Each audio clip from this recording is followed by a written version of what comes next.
What's up, everybody? I'm your host, Al Mega, and today I am joined by one of the illest independent creators you've ever seen. I mean, if you're into Spencer and Locke, now my man got something new right around the corner called the OZ. I'm not talking about an ounce or a 40 ounce. I'm talking about some wild stuff. David Pepose, baby, what's going on, bro? Al, thank you so much for having me, buddy. Love that intro. I feel like I'm on top of the world, and I'm so glad to be catching up with you today. I'm so excited to talk about this new book.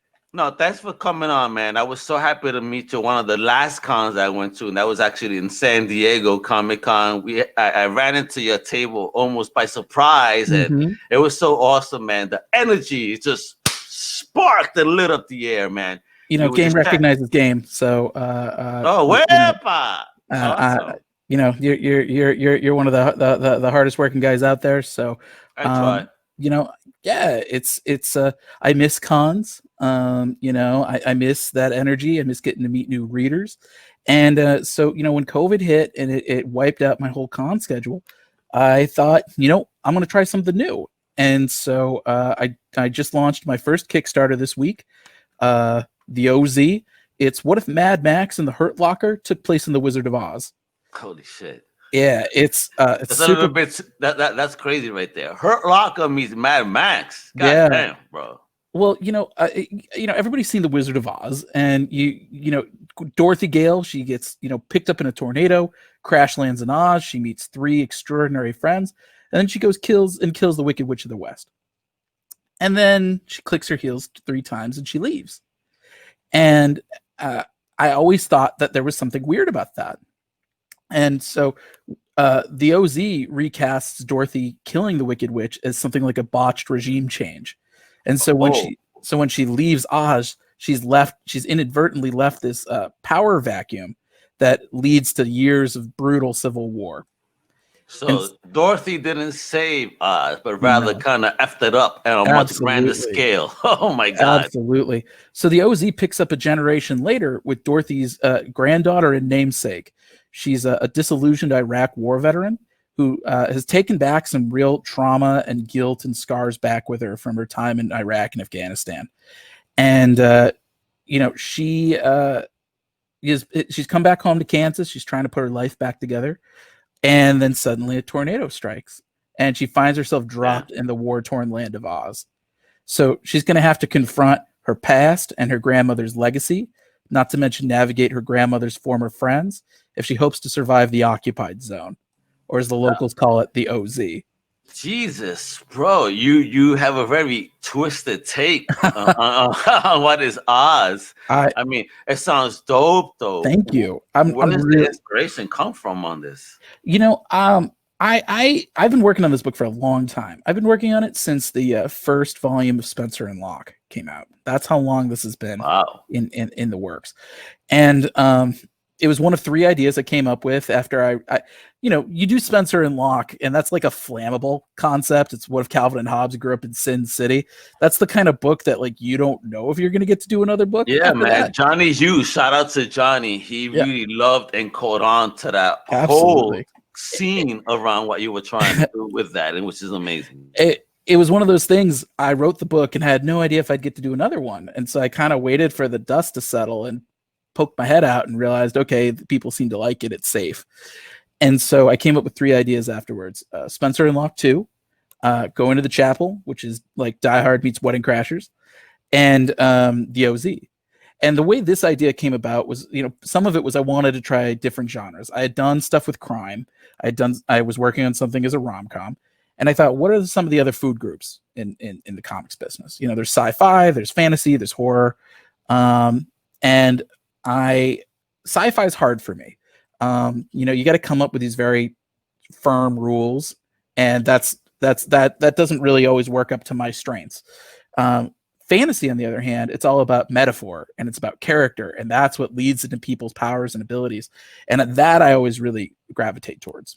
And so I thought, I want to do something fantasy. I want to do a fantasy genre mashup, because every time I do a mashup, I get to check twice as much off my bucket list at one time. And so I wrote down in a Google Doc some of my fantasy inspirations. I wrote Lord of the Rings, I wrote Lloyd Alexander, I wrote Piers Anthony. and I wrote The Wizard of Oz. And as I saw the cursor flashing on the word Oz, I was suddenly struck by, it's a very short and iconic word. And I thought, what if that was an acronym for something like DMZ? And then I realized, oh, it's the occupied zone. And I realized this is a war book. And the image just kind of hit me like lightning. Our series artist, Ruben Rojas, captured it scarily well, what I was imagining. But, the idea of the Tin Man, who's been destroyed and rebuilt so many times with whatever metal is around, and he's turned into this towering war machine freedom fighter. And Dorothy kind of staring at us with this haunted look. That. Definitely a war machine. Yeah. Holy crap. And Dorothy being recast as this kind of disillusioned, haunted soldier. I was like, that's a story. And talking about some of those parallels that we were discussing earlier about seeing, I grew up during the invasion of Iraq. I was, I think, a sophomore in high school. And so those parallels really stuck out at me. And I realized, similar to Spencer and Locke, where we didn't write that story for shock value's sake. We wrote it as a story about trauma and mental illness. The OZ is a story that is, of course, about trauma. That's the theme I like to explore. But it's really also about leadership, responsibility, and the ethics of war. That's something Dorothy's going to be grappling with. By virtue of who her grandmother was, everyone's going to be looking to her for answers. And she's going to be constantly thinking, how do you make an ethical decision when every choice you make can wind up with someone dead? And, she's going to realize, and she realizes very early on, even in our preview pages, that the skill set for being a soldier, fighting a war, and being a leader, building a lasting peace, those are not always on the same page. And so she's going to really have to be grappling, with that burden of responsibility.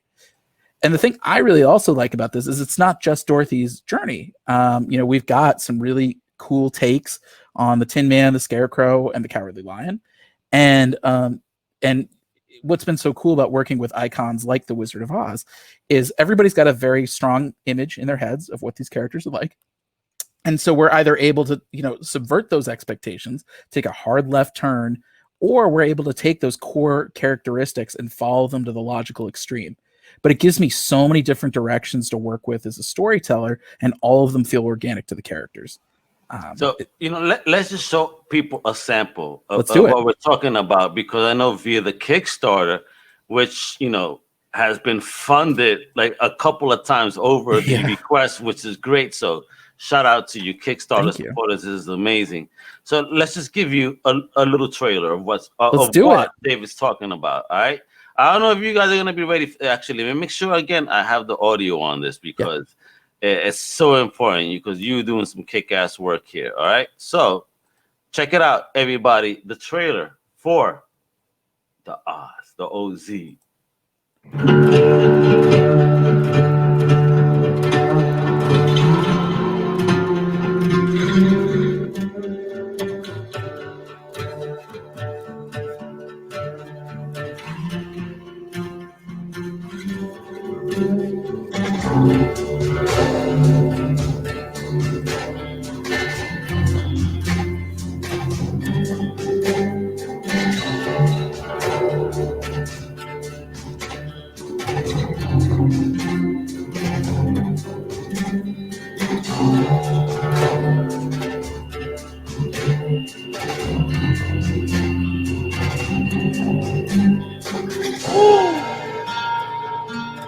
Ain't no Tim man haven't looked that dope before. Yeah. Are you a fan of Mad Max or Lord of the Rings?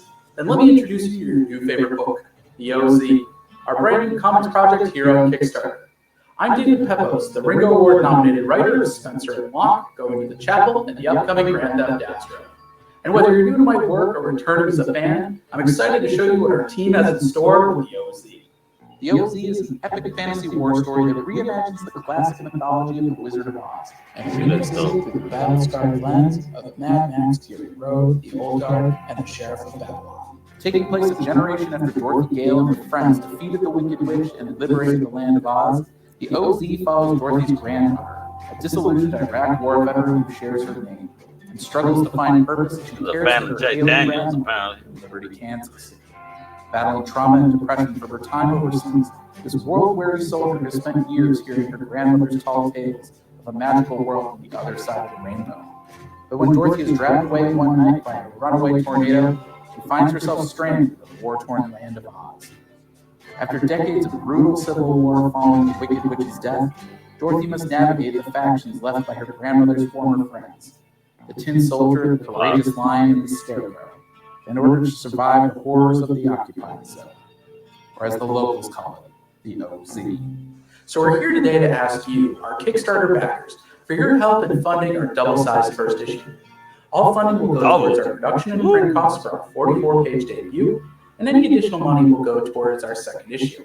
We've also got some exciting rewards for our backers, including 3 limited edition variant covers, that's fire. original artwork from series artist Ruben Rojas, a chance to get drawn into the book, and plenty of behind-the-scenes material as well. You may think you know the story of Oz, but this is the story of what comes next. So join us today as we drop you into the trenches of the OZ.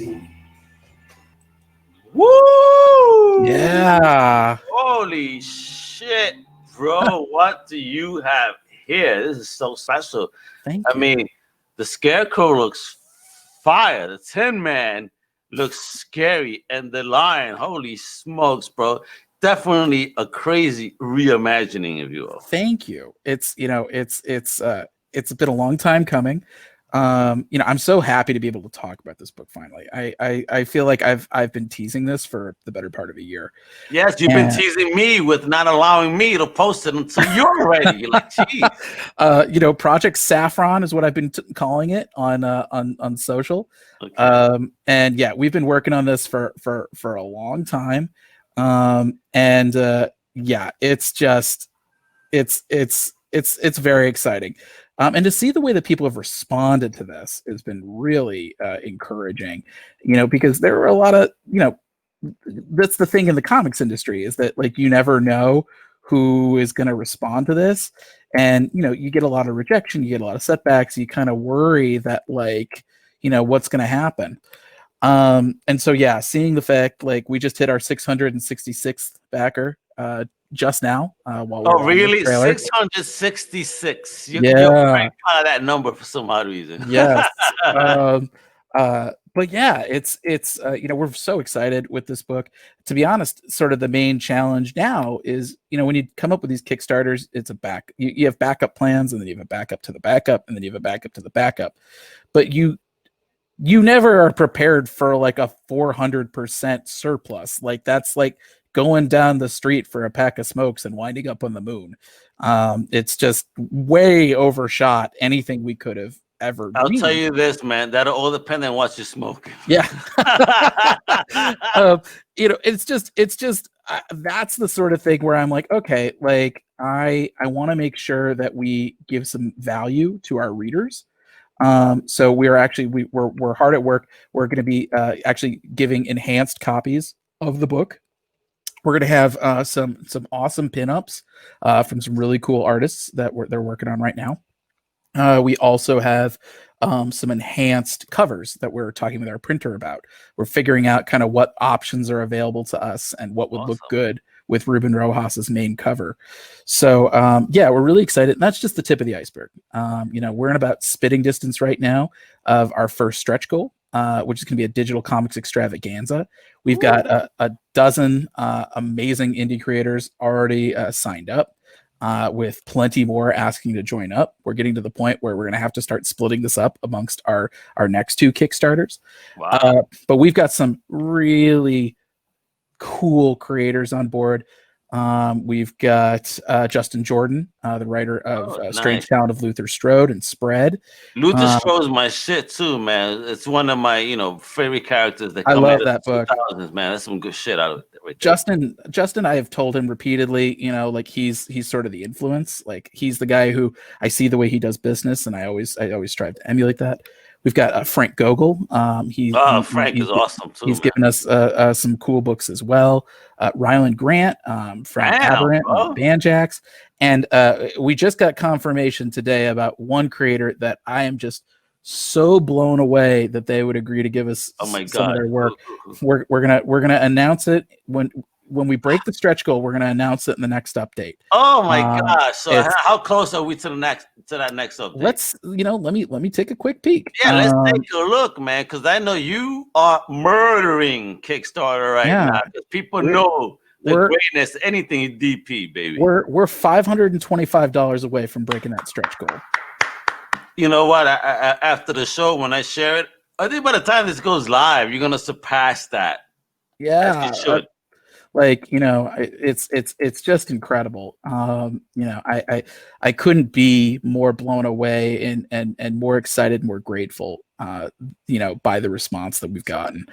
And this is the tip of the iceberg. Now that I had the first 48 hours to kind of wrap my head around it, we've got some really cool stuff in store. I believe probably by tomorrow, I'll talk about one particular goal that I am so happy with and so proud of. That'll be a little bit more interactive. That's all I can say for right now. We've got some really cool stuff going. The thing that I really like, is that when you write a comic, it's all based on constraints. You got however many pages in your book, and then you got however many panels you can coherently fit in that book. And then you've got however many word balloons you can coherently fit in those panels. And then if you really want to get in the nitty gritty, it's how many words can you fit in a balloon before it turns into a block of text. Kickstarter is a little similar, where you're limited only by your imagination and your shipping. I don't want to blow up anybody's shipping costs. I don't want to kill, the revenue we've gotten off this book. And so it's been figuring out, what's a combination of ways we can enhance the book and ways that we can give people stuff that will fit in our shipping and ways that we can deliver things digitally. And so it's been a really interesting muscle group to build up. And it's one that I'm really grateful for. I feel like Kickstarter is so good at empowering creators, because before this, I knew how to create a comic. I knew to write one. I knew how to do the project management. I knew how to publicize it. I didn't know how to print it. I didn't know how to ship it. I didn't know production work. Now I do. And so I feel like that was the missing puzzle piece. And now, we've talked about being, comics creators are entrepreneurs. And now you don't have to wait for permission anymore. Now, if you have an idea and you have a team and you believe in it, you can put it out on your timetable and reach the people directly through Kickstarter. Yep. I mean, I just finished an interview with Jimmy Palmiotti over the weekend, just talking about, direct marketing Kickstarters, and Kickstarter being such a great avenue for creators such as yourself to be able to put your product out there. Like you said, not held under any constraints, because at the end of the day, you're not dealing with editors or any other BS. You're able to put out the product that is truly a product of your talent, mind, and creativity, which is amazing. So one of my questions here, of course, is going to be, obviously the comic book is not just a David Pepose, show. You have a team behind this. So how did you go ahead and find this amazing team behind the project? Because the artwork is beautiful. So I found Ruben Rojas. I found him on Twitter.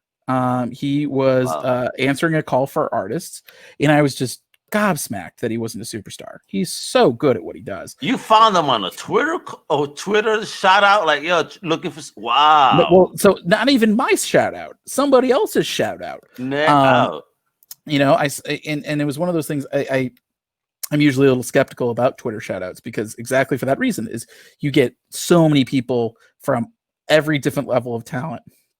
And, there are people, I never begrudge anybody their hustle, but there are, of course, people who they're not ready for prime time.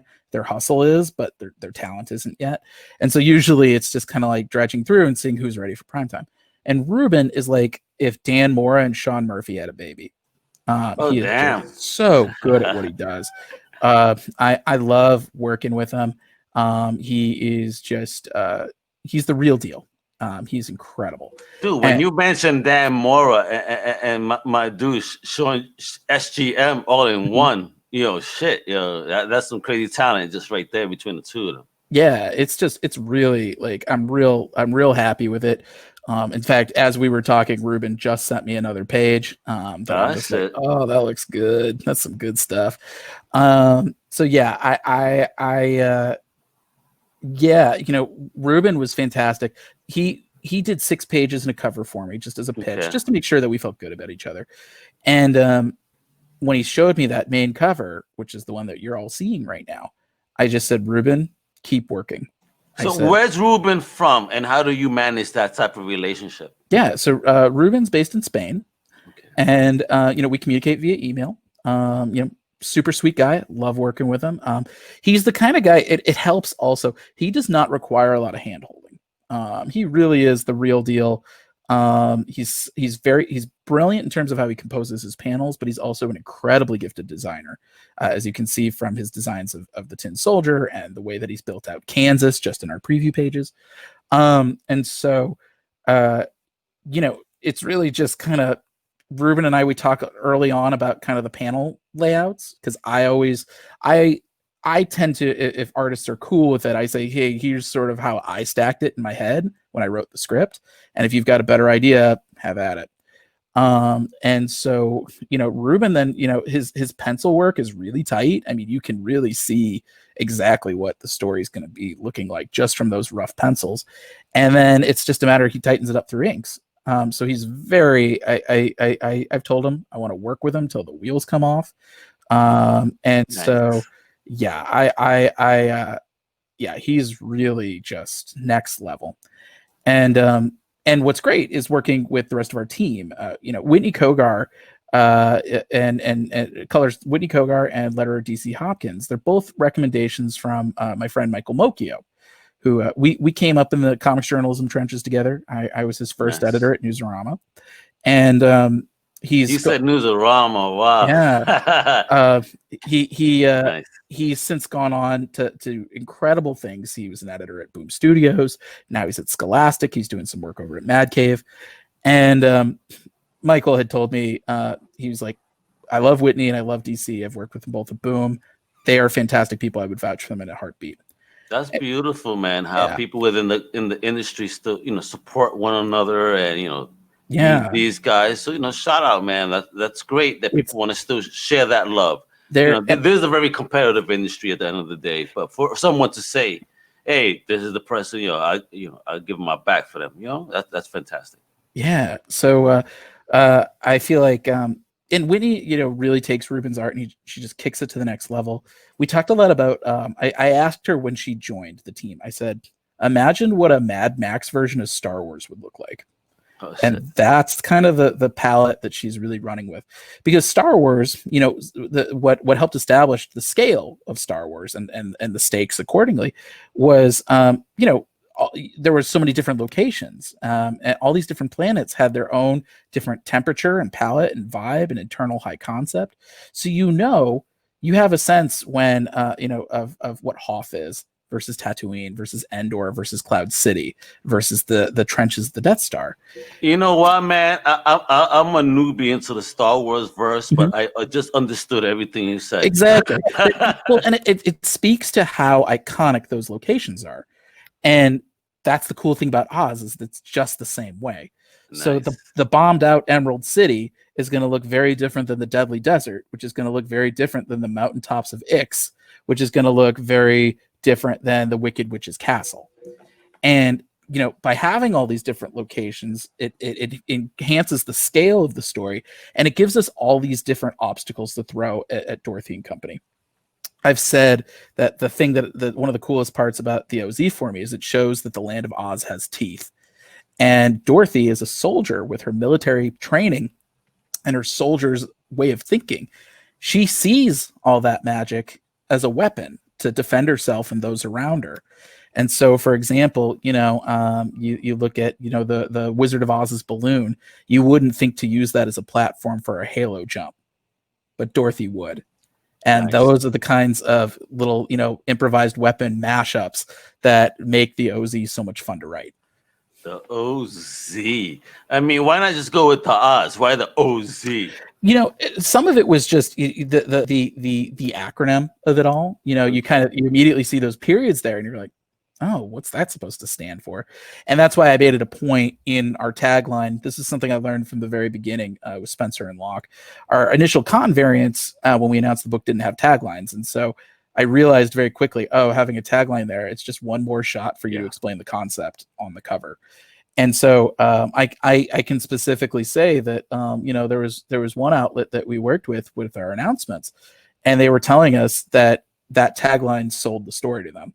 Nice. That they were like, okay, like we get it, it's accessible, and people immediately are going to get what you're talking about. And for me, that's always been sort of the watchword of any book I do is accessibility.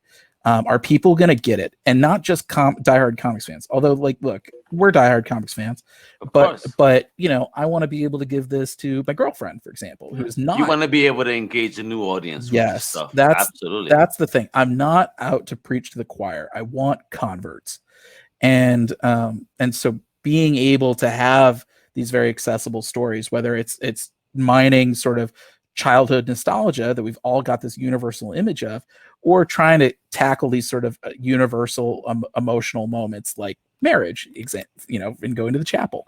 Those are the things. Man, you've covered so many topics. Jeez, bro. It's a lot. Well, I didn't realize this when I finished my first book. My Spencer and Locke, I called it my bucket list book, where I said, okay, if this is the only book I get to write, I have a bucket list of everything I would want to write in a comic. I'm going to chuck it at this book. And so, you did it. I can't wait for the cartoon if it ever comes, man.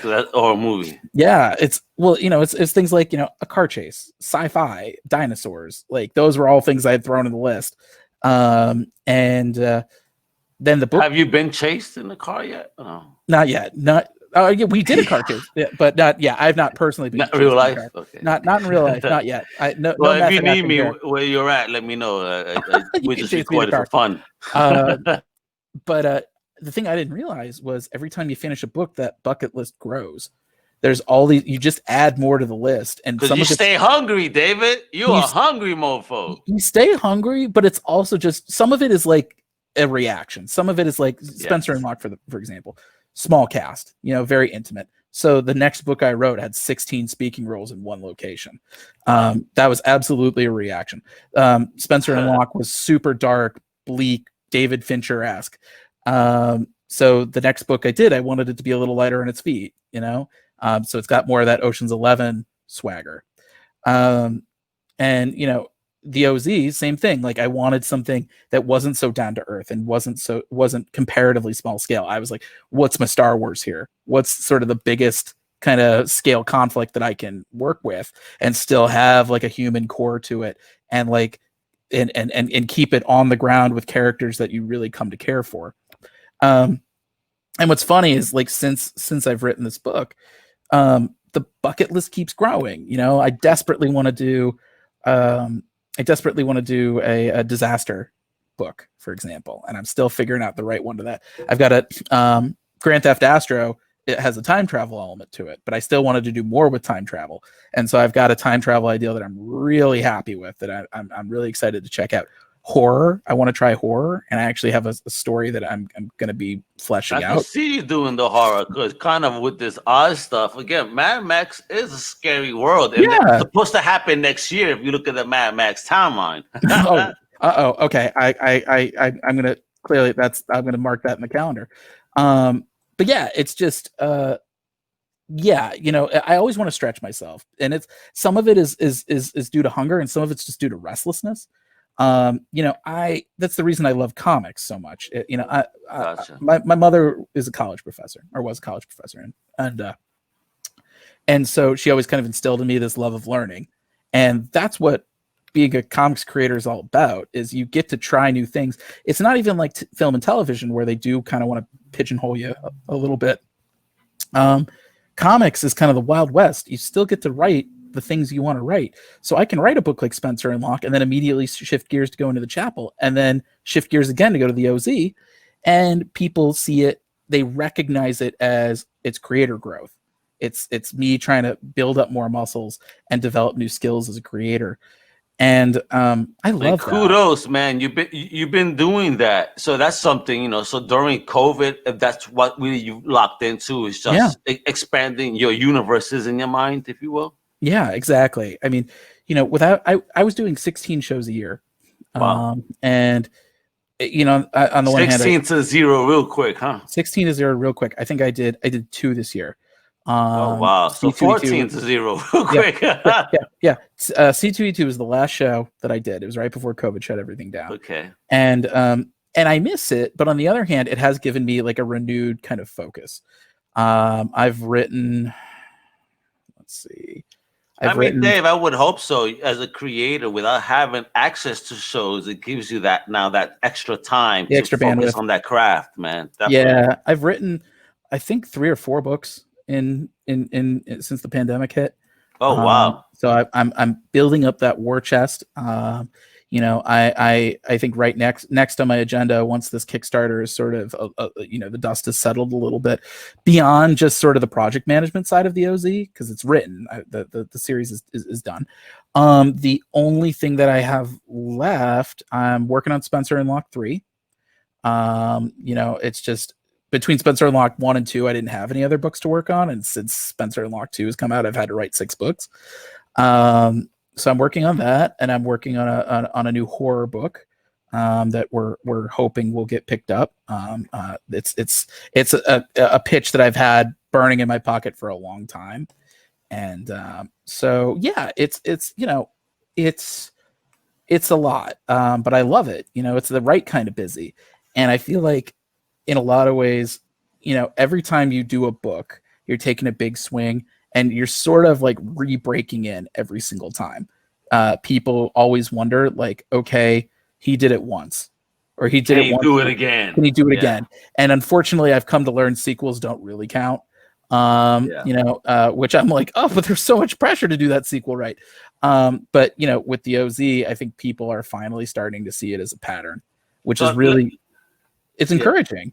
Absolutely. So let's go ahead. I'm going to do a screen share real quick. Let's take a quick look at this amazing Kickstarter you got going on right here. Yeah. All right. So, look at the Tin Man. Jesus, bro. Now that's a formidable looking Tin Man. Yeah. All right. So look at that. You needed 6K.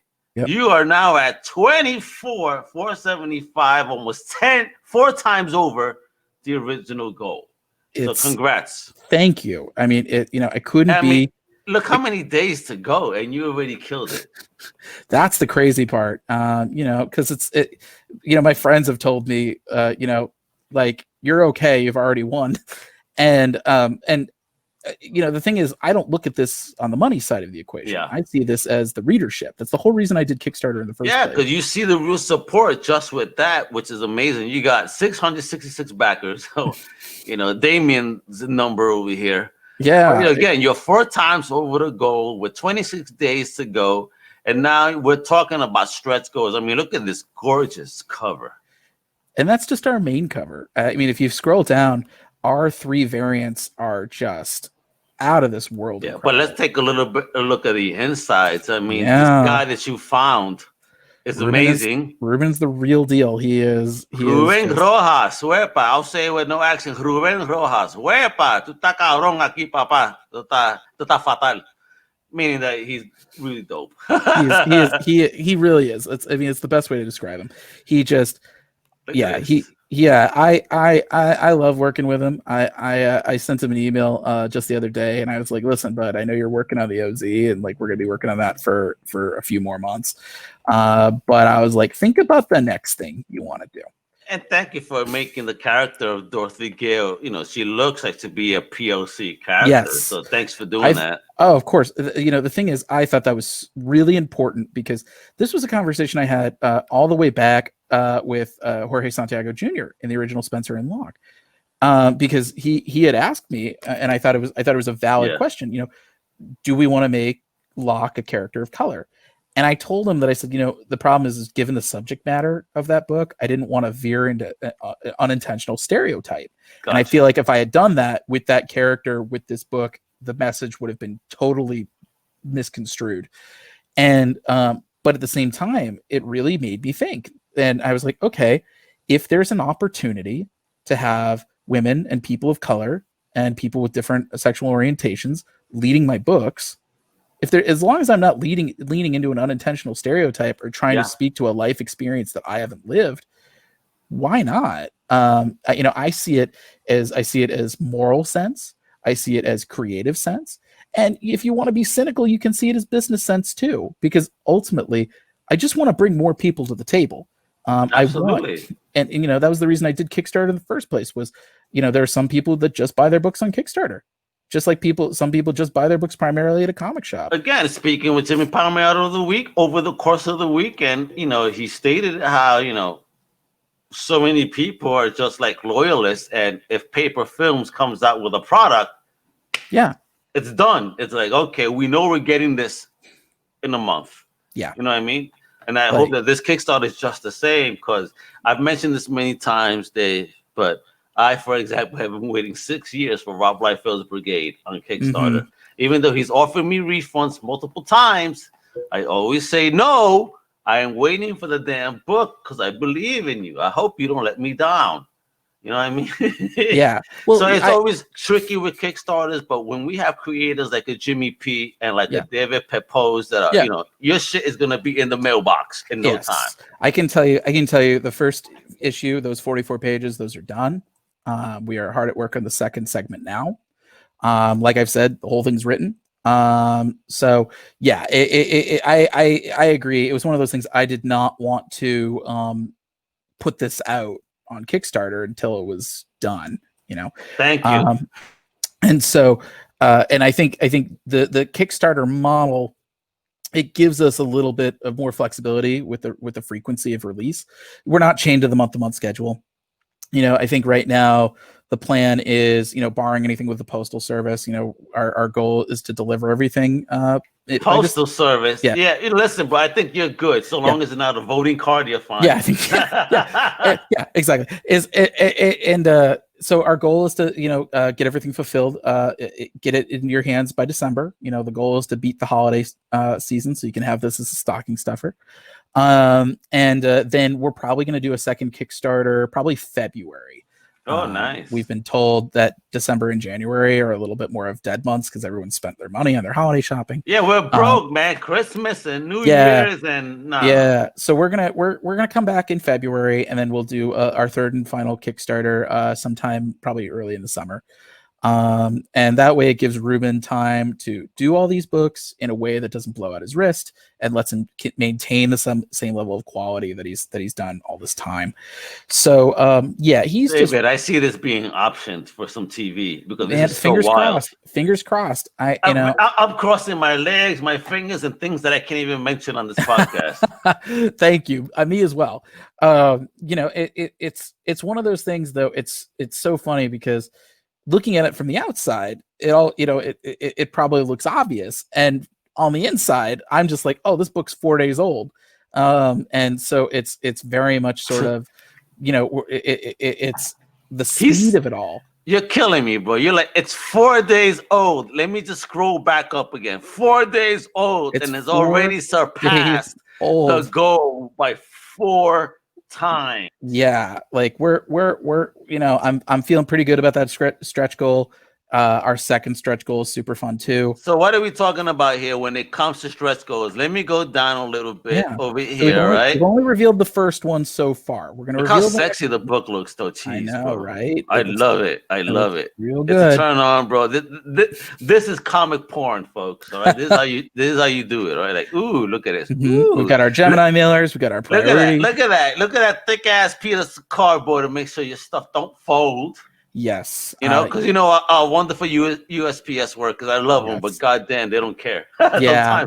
So I've done the math, figuring out how I'm going to ship things. That's been one of the interesting constraints about Kickstarter is figuring out what additions can you add that is not going to blow up the shipping costs and not going to damage your books. Enamel pins, for example.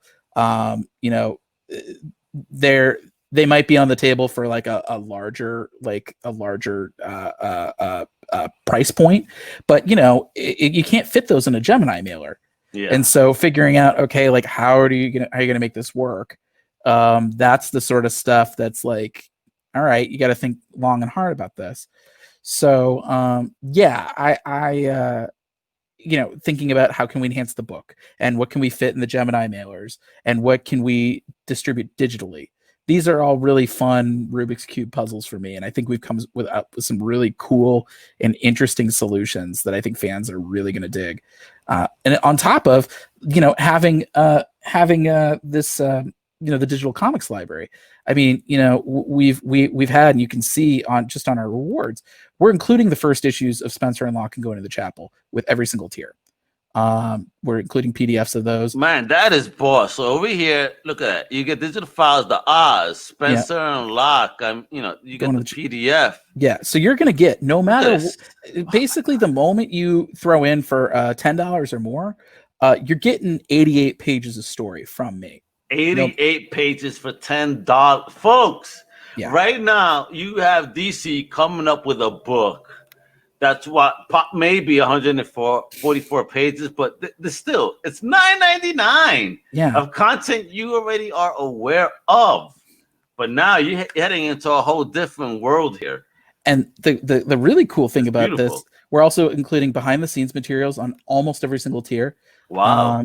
Starting at the $10 mark, I'll be including my scripts for every single tier. Starting at the $15 tier, we'll have Ruben's untouched inks, as well as Whitney's untouched colors. Wow. For you process junkies out there. So tons of stuff. We're trying to give you guys the most bang for your buck. I mean, look at this. You got $25. You got a digital stockpile over here. With digital stockpile, you're getting the PDF of the Barnes and Noble's rank Spencer and Locke 1 through 4. Mm-hmm. So you're getting even more there. You go with the $60 level, you get four print copies of the Oz, which is all 4 covers, the PDF.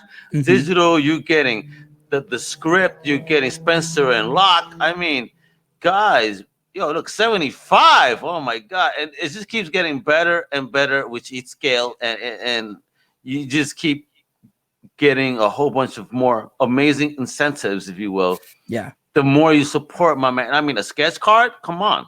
Yeah. That sketch card has Ruben's original design of Dorothy. So we're including that, and there might still be a commission or two available from Ruben. I haven't had a chance to check in a little bit, but he was offering some original head sketches of any character that you want. He'll do any single character. And there might still be one more Skype session left with me, where I will talk with you. I'll review your pitch. I'll go do a portfolio review. I'll talk with you about how to write comics or how to navigate publicity or Hollywood. If any of those are still left, I will do those. Given how fast those. No, David. Yeah. I mean, not mean to cut you off. But that's great that you also want to show people the steps into the way that you've made it. So Absolutely. A lot of people don't want to give away that secret sauce or, hey, I did it and this is the way that I think is best to. People hate sharing that unless they get multiply paid for it on a big scale. But sure. You're sharing this knowledge just with a little bit of support. Yeah. So folks, if you're really serious about your craft, take David up. I've been following David's career for a minute, and he knows it. I mean, we've been adamant supporters of everything that he's done. I appreciate it. Yeah, whether it's Spencer or Locke going, the Wedding Chapel, and now the Oz. I mean, David's the man. I appreciate it. It's one of those things.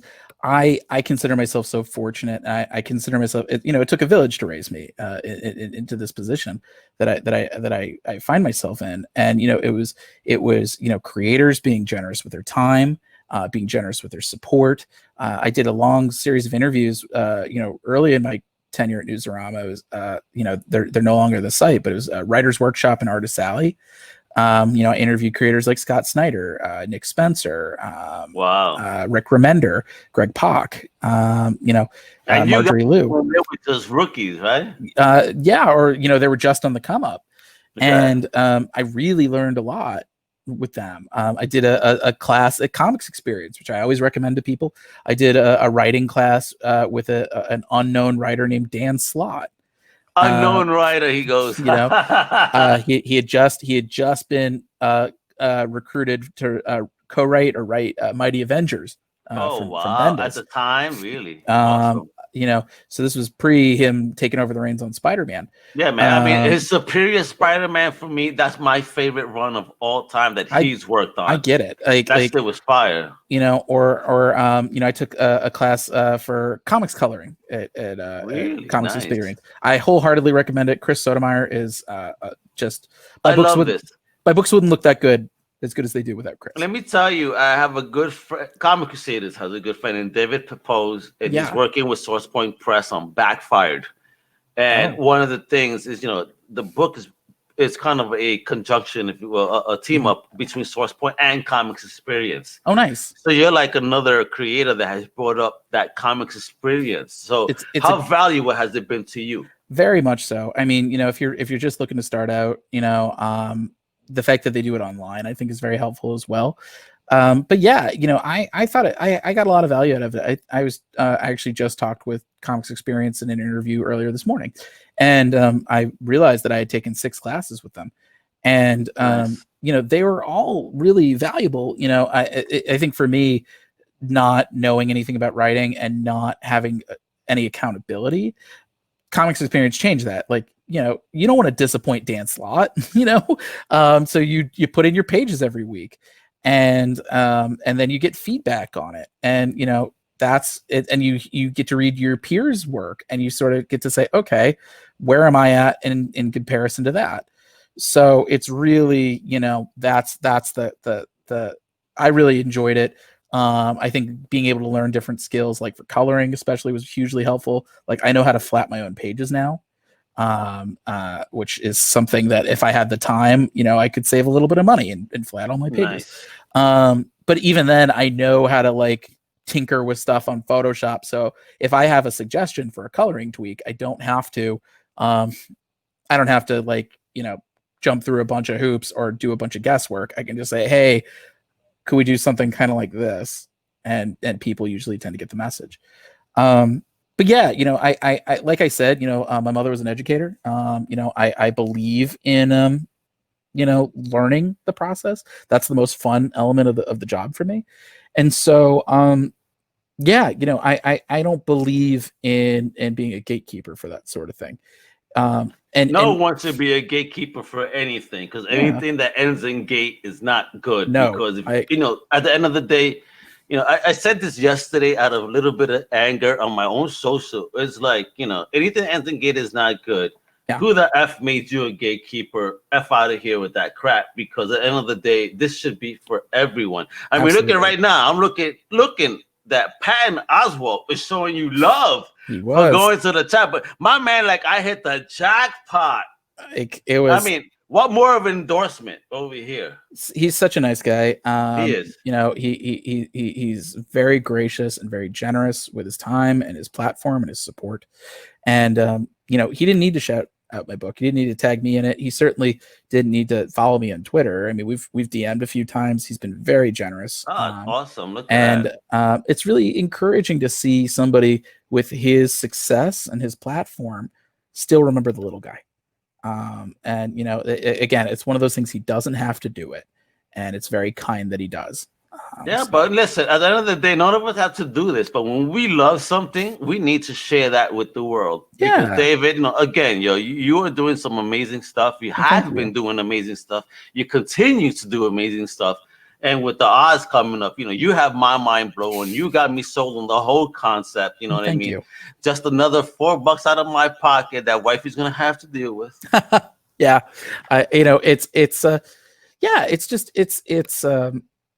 This feels like a leap of faith rewarded in a lot of ways.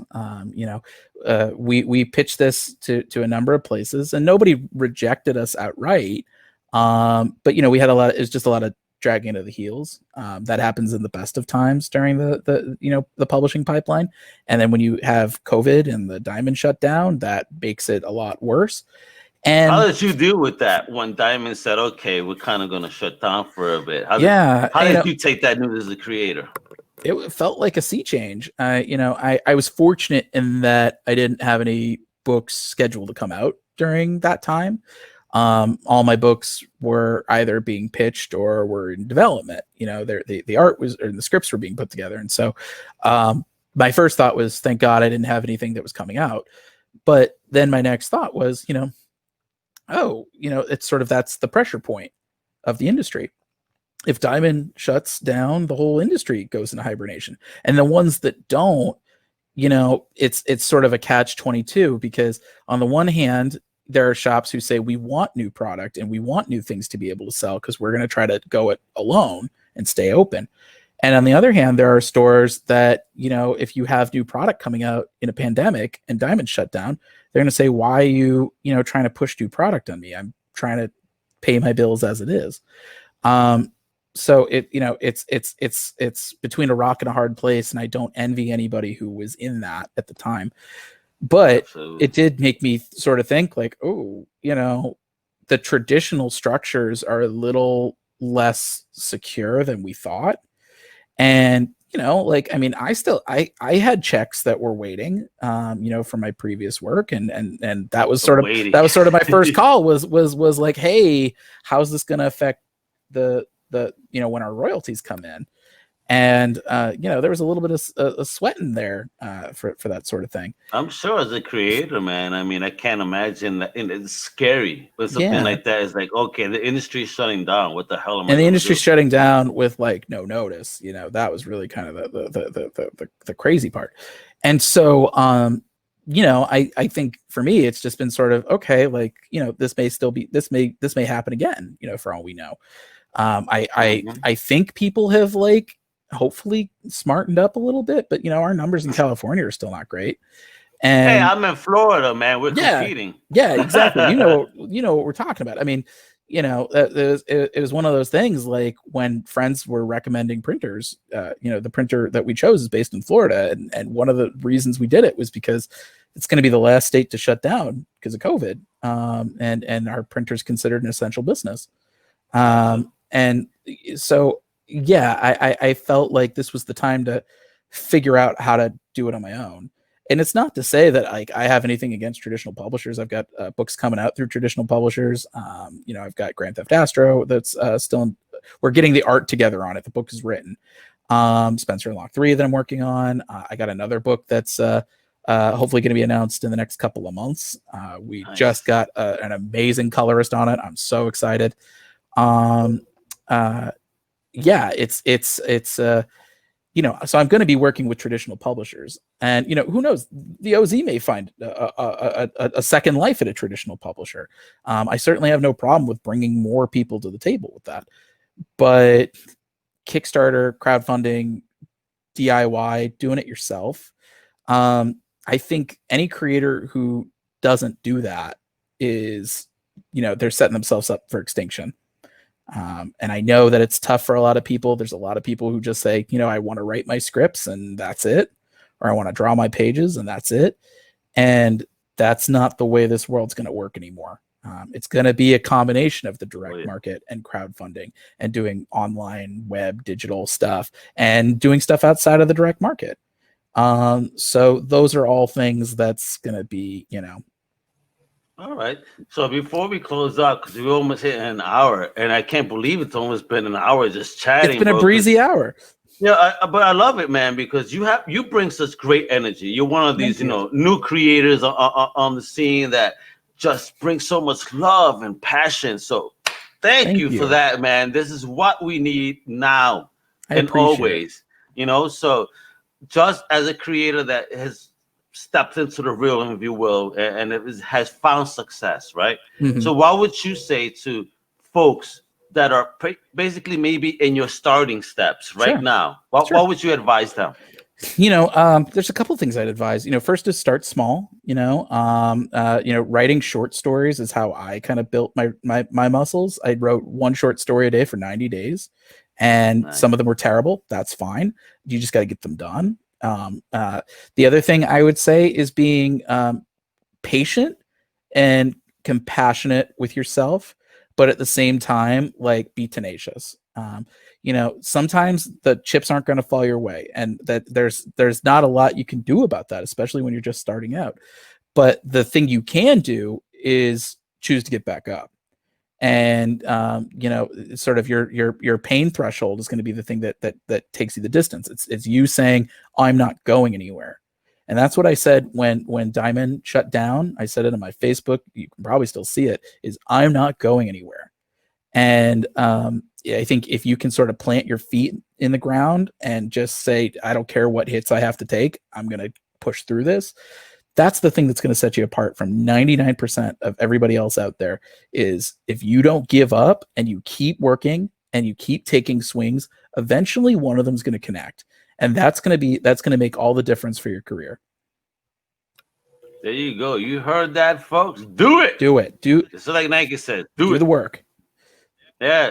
And that's great, David. Thanks for sharing that tidbit of knowledge. I hope that, creators that may listen to this get some inspiration out of that and just keep on their craft, because even though we're down, we ain't out. And that's the truth. So, David, I have a question for you, because I know you're a comic book guy. Yeah. I'm going to mess with you a little bit over here. All right, mess away. Let's go. Let's go with a nice verses. So, all right. So let's go with that duo of Spencer and Locke, right? Okay. If they were to just be walking down some street at New York City, let's say circa 1994. Okay. They're walking down the middle of the Bronx. Okay. Right. And out of nowhere in the darkness, these two guys pop up, and they happen to be, I won't make it terrible. It's Power Man and Iron Fist pop up in front of Spencer and Locke, and they're like, "Yo, what are you doing in our hood?" What happens? Well, what'll happen. I mean, I love Locke. He's gonna get his ass kicked, but he's gonna like keep getting back up to the point where like Danny is gonna be real concerned. Danny's gonna be like, if we hit this guy one more time, he's gonna get brain damage. And meanwhile, Locke is gonna be like trying to like tackle like Luke Cage, and Luke is just gonna be like, what is up with this dude? Because that's the thing. Locke, the more you beat him up, the angrier he gets and the scrappier he gets. He would probably like none of it would really have much of an impact on Luke, but I could see him trying to put a cigarette out in Luke's eye. Why not? You see, I see him getting a lot scrappier with Iron Fist as he wants to fight. So you want to get scrappy if Iron Fist doesn't know who he's facing here, especially as he gets scrappier, Well, Locke is not going to used to a street fight. Locke would absolutely be hitting Danny in the face with a trash can lid. There's no question in my mind. I love it. Danny would punch him out once, think he's down, and Locke would just like attack him with a trash can. I love it. That's the kind of guy he is. That's New York, kid. That's New York. That's some New York grit. Yeah, man, I love it, bro. I'm gonna come up even crazy about it, because I got to talk to you more, again, and I want to come up with a perfect noir team. Maybe that they could. I know I faced you up against one of the Marvel's premier teams. Yeah, I know, duos, if you will. Yeah, but you know what I mean. Just I could see them kind of holding their own and getting respect. Yeah. At the end of the day, like, all right, you're some normal guys. I got you. Yeah. I can tell you what would happen. I was thinking you were going to say what would happen if it was Spencer and Locke versus Dorothy and the Tin Man. Oh, shit. And it would be Locke would go after the Tin Man, and he would not be doing very well. And Dorothy would have to call the Tin Man down and tell him that we're not going to kill this scrappy little dude with a doll.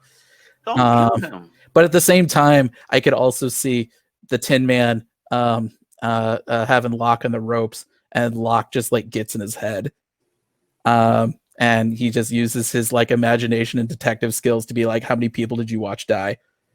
And just enough to get the Tin Man. Actually, you know what? No, you're going after his heart and gut. We're gonna make.